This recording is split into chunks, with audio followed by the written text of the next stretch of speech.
तो आज हम लोग करने जा रहे हैं नेक्स्ट क्वेश्चन का solution. Explain why 7 into 11 into 13 plus 13 and 7 into 6 into 5 into 4 into 3 into 2 into 1 plus 5 are composite number. तो चलिए सर हम लोग क्या करते हैं, इसका भी सॉल्यूशन करना स्टार्ट करते हैं। तो हम लोग नंबर दो टाइप को जानते हैं, एक प्राइम नंबर और एक कंपोजिट नंबर। तो हमारे पास ये जो नंबर है और ये जो नंबर है, कैसे हमारा कंपोजिट नंबर, ये हम लोग को क्या करना है सर, एक्सप्लेन करना है। तो सॉल्यूशन करना स्टार्ट करते हैं सर, है ना। तो हमारे पास पहला पहले इसको लेके चलते हैं, है ना, इसको हम लोग लेके चलते हैं, ठीक है।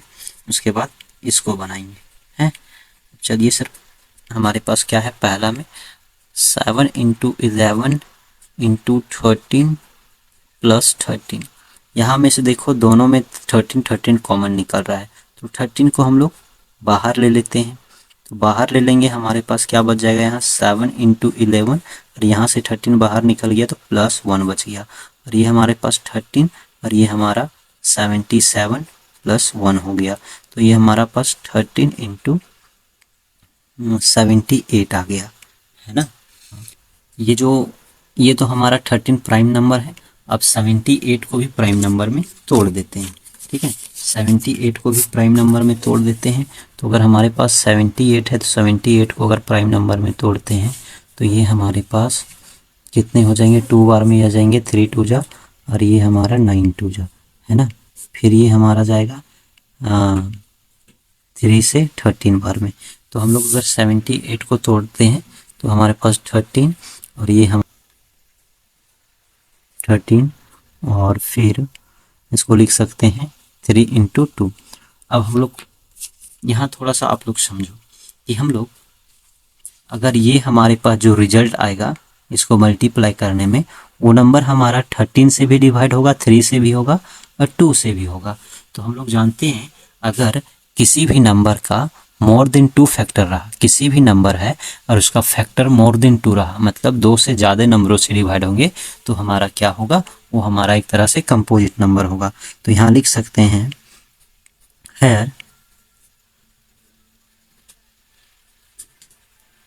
More than 2 factor, that's why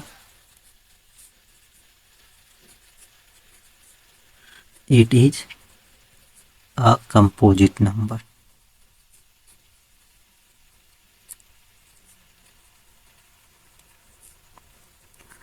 बिल्कुल हम लोग इसी तरह सेकेंड नंबर क्वेश्चन देखते हैं। ये हमारे पास क्या है, 7 into 6 into 5 into 4 into 3 into 2 into 1 and into plus 5 है। अब यहाँ में से देखो 5 और 5 कॉमन है तो बाहर निकाल देते हैं, तो भीतर में क्या बचेगा, 7 इंटू 6 इंटू 4 इंटू 3 इंटू 2, 1 से मल्टीप्लाई करेंगे वही होगा, प्लस 1 कर देते हैं, ठीक है। अब ये बाहर रह गया और इसको मल्टीप्लाई करने पर 1008, है ना, प्लस ये 1 हो गया। अब इसको 5 और इसको 1009 हो जाएगा, है ना। तो ये भी एक तरह से प्राइम नंबर है। एक यहाँ आप लोग को दिखाई दे रहा होगा सर, सिर्फ 5 से डिवाइड होगा और यहाँ 1009 से, मतलब इसका जो रिजल्टेंट वैल्यू आएगा 5 से डिवाइड होगा और 1009 से डिवाइड होगा। तो आप लोग बोलोगे यहाँ तो 2 ही फैक्टर है, तो ये हमारा भी नंबर का स्मॉलेस्ट फैक्टर 1 भी होता है। अगर हम यहाँ 1 लिख देंगे तो कोई डिफर होगा क्या, वैल्यू वही होगा, लेकिन पता चला कि यहाँ भी मोर देन 2 फैक्टर हो गए। तो यहाँ भी लिखेंगे हम लोग मोर देन 2 फैक्टर,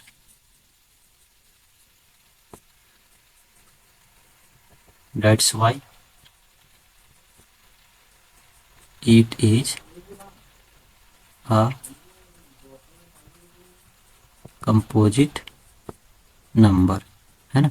ये भी हमारा कंपोजिट नंबर हो गया। तो इस तरह से हम लोग देखनी है कि ये जो दोनों नंबर होंगे, इसका जो वैल्यू आएंगे वो दोनों हमारे कंपोजिट नंबर होंगे। तो इस क्वेश्चन का सॉल्यूशन भी होता है यहाँ पे ख़त्म।